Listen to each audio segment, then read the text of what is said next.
In today's video, we're going to be highlighting some of the rarest reptiles that have ever entered Canada with my good friend Ashley Dezan from Northern Lights Reptile Import. My name's Mike, this is Diamond, Ruby, and you're watching Alpha Reptile. Stick around.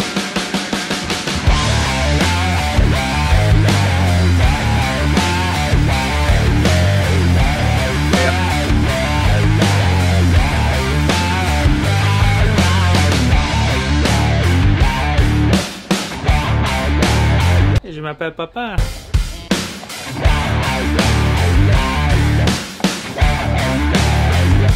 I suppose this is going to be a little bit less of an unboxing video and more of an unveiling video for you all. So I'll do my best to educate you all a little bit on each animal that we showcase. It's a blast to be at Ashley's place with like-minded reptile people enjoying some incredibly rare herpetofauna. We're going to start it off extremely strong, but I promise you it doesn't get any worse. You're going to want to stay till the very end of the video so you can see the gorgeous Auckland green gecko, otherwise known as the Nautinus grey-eye. We're going to start it off with some Aussie stuff. Here we have a beautiful female Goldfields shingleback skink, pinecone skink, bobtail. Come on, what are the other 7 common names? Sleepy lizard. These guys are incredible. One of the very true gems of the hobby. If you're from Australia, it's probably nothing special to you, but for us North Americans and pretty much the rest of the world, it is just something that we do not get the opportunity to do ever. This girl right here is a Goldfields shingleback skink. Goldfields are found about 600 kilometers inland of Perth. They are from the Goldfields region of Australia. As per most of the entire Taliqua genus, these guys have the long, elongate bodies. They look like baguettes in my opinion. Little stubby arms and are basically just dumpsters. These guys will eat pretty much anything. I know I've seen videos of people on Facebook having dog food or cat food out on their porch and the shinglebacks are just chowing down on that. These guys are truly a remarkable species. And for one of my good friends, Zach, he ended up picking up his pair of Rugosa Asper at Ashley's house, and it was a truly special moment to witness him just enjoying his animals. So let's check it out. Hi, I'm Zach, and this is my female shingleback skink. It is the Rugosa Aspera. I will be putting them in a 6x2x2 custom-built enclosure. Zach's tank for these guys is absolutely incredible, as you can see right now. Based on the male's attitude, he's naming that one Bowser, and the female is Peach.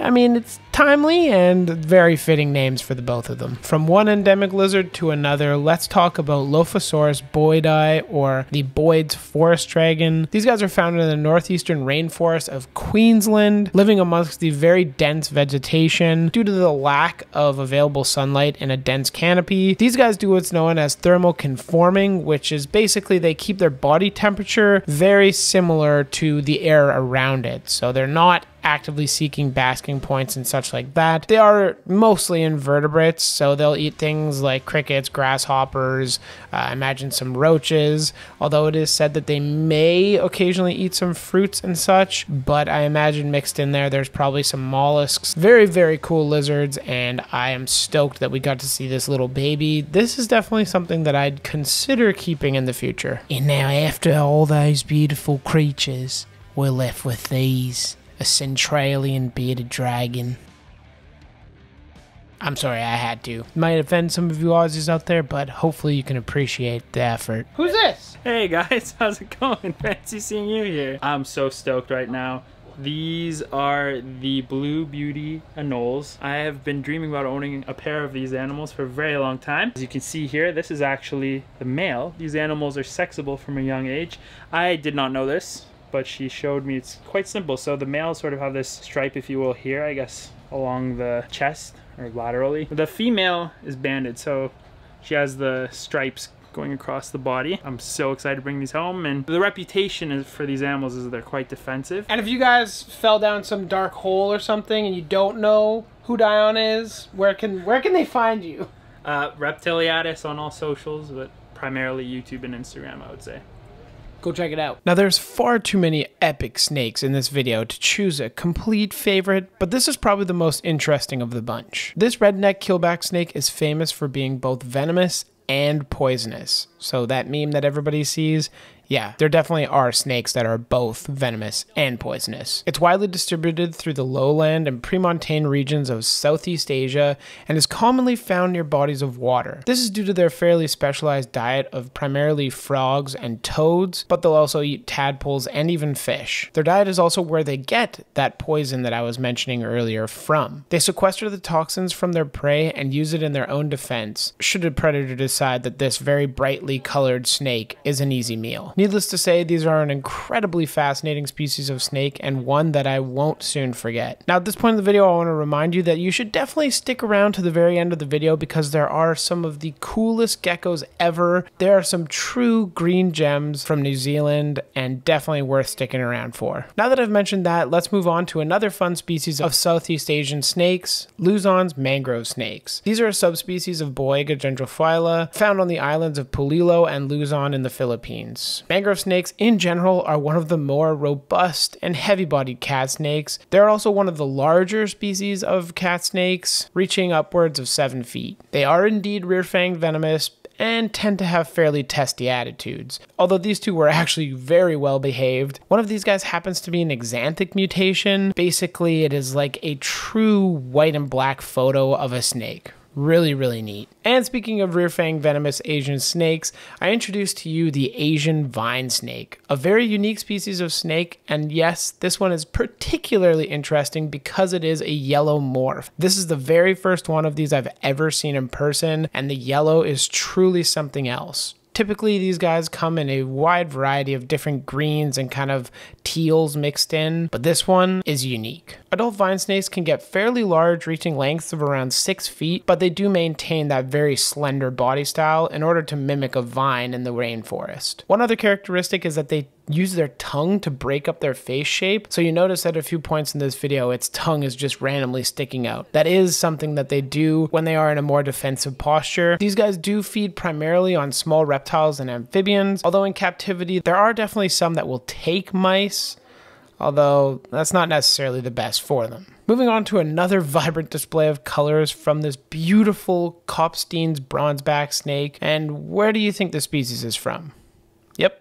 You guessed it, Asia. More specifically Thailand, into Singapore, down through Indonesia and into Borneo. These guys are scansorial in nature, meaning that they are adapted to climbing, but may also be found on the ground. The reason why they have these giant eyes that you see is because they are primarily diurnal hunters, meaning that they are using that keen vision to seek out their prey, which tends to be lizards and or frogs. This is truly an extremely beautiful snake and definitely a treasure to anybody's reptile room. I'm definitely jealous of whomever is getting this one. Now, let's switch continents for a hot minute and talk about this gorgeous smooth machete snake from South America. The snake mostly speaks for itself, meaning that it strikes first and asks questions later.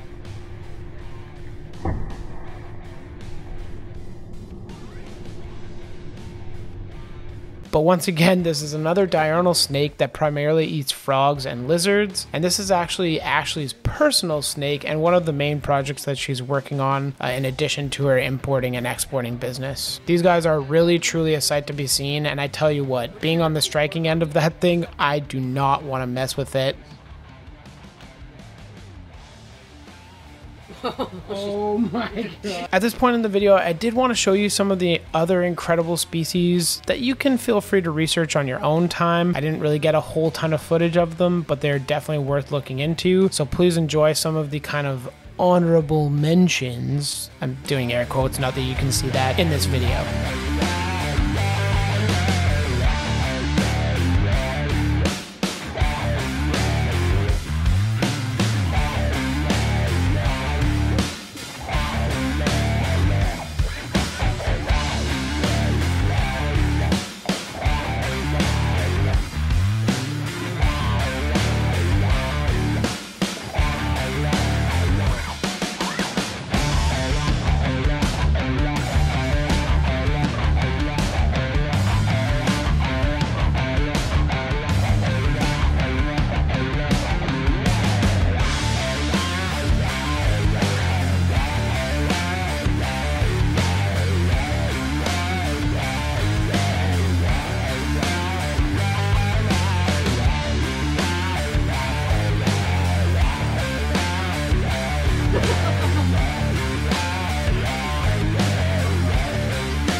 finally, the moment we have all been waiting for. Let me introduce to you the genus of Naltinus, otherwise known as the green geckos from New Zealand. First up, we have Naltinus grayi, but before I get too far into the scientific life history of them, let me just talk about how ecstatic I was in order to see these guys in person. The camera truly doesn't do them justice. I did my best. In person, when they're right in front of you, they basically glow a kryptonite green. And they're actually a lot faster than I expected. I don't know why, I just expected them to be kind of slow. Anyways, these are a long-lived species of gecko, and we're talking like 25 plus years. There have been some reports of them reaching upwards of 50 years. That is wild. They are cathemeral, meaning that they can be active at all times of the day or night, but they are also heliothermic, which means that they do seek out the sun to bask, so you'll most likely see them out during the day. Their diet consists of mostly insects, but they are known to eat small fruits, nectar, and there's even been reports of them licking the honeydew from scale insects when they're around seasonally. I only have so much time to ramble about these guys on this video, but I do strongly encourage you to go and research them for yourself. You'll quickly find that most people, including myself, can't afford these. You'll definitely find that these are one of the species of holy grail geckos available in the herpetoculture.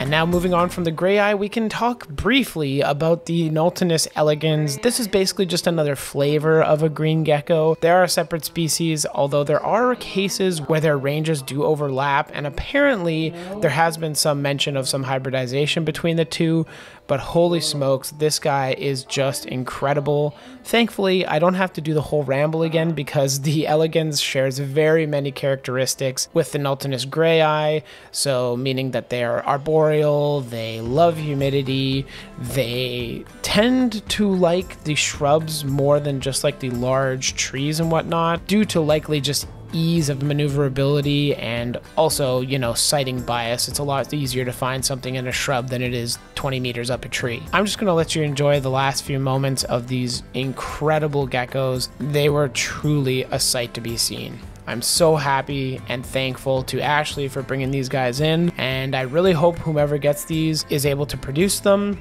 These guys are viviparous, so they do give birth to live young, and they only have 1 or 2 babies a year, so it's not like they're going to be flooding the reptile market anytime soon. Another fantastically exciting addition to the reptile room today here at Ashley's. I did end up picking up another pair of Tachydromus dorsalis, so as much as this was a video filled with incredibly rare reptiles, I did want to thank Ashley for doing the legwork and getting these guys in.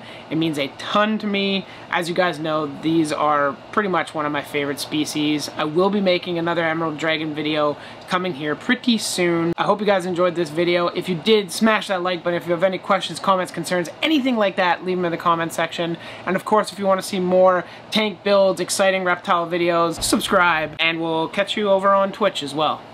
Thanks for watching. We'll catch you later. Bye.